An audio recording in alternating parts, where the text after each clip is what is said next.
So we finished Chapter 4 of Young and Freedman's University Physics with a brief video on free body diagrams. This is not free the bodies. That's not what this is about. This is about basically how can we solve force problems of various kinds by setting them up in a way that helps us mentally process the situation. So Young and Freedman give us three things to keep in mind as we approach force problems. The first is to realize that Newton's first and second laws have to do with one body. So even if you have multiple bodies involved in a situation, you treat each body differently, and you treat the forces acting on each body individually. That's very important. Now, Newton's third law has to do with two bodies interacting with each other. But when it comes to the first and second laws, the first law is a body at rest wants to stay at rest, a body in motion wants to stay in motion. That's can be an equilibrium kind of situation, when it's at rest or when it's moving with constant velocity.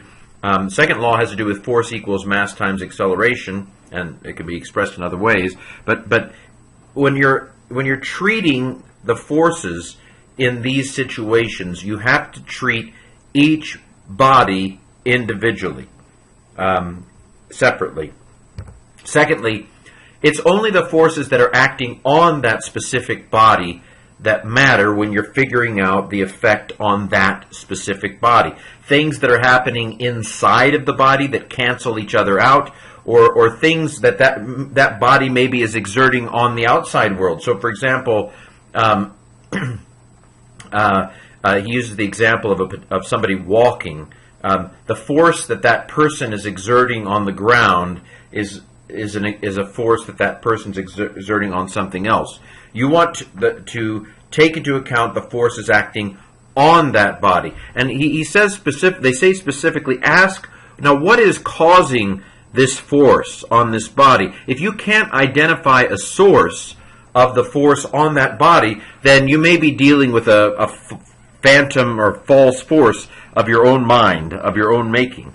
And so you need to treat each body separately, and you need to treat only the forces acting on that body, and not what that body is exerting on other bodies. Okay, and the free body diagram is a way to do that. And what it means by free body, this has always thrown me off. What do you mean, free the body? That's not what it means. It means that you need to treat each body separate, free of other bodies. That's what it means. Treat each one individually.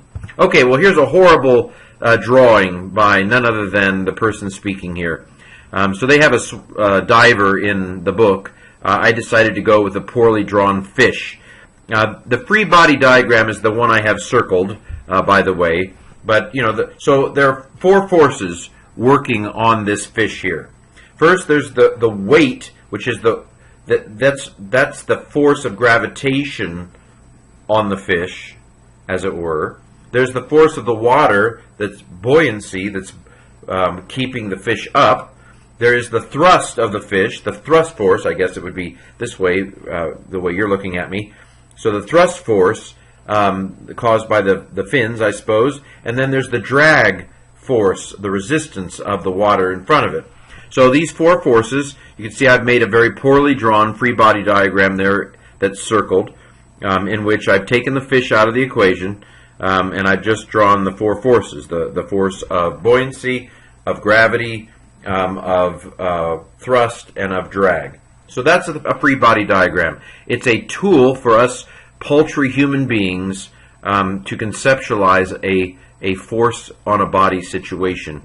A free body, it's free of the other bodies that might be involved in the situation. So there you have it, the final section as it relates to Young and Freedman's University Physics, right here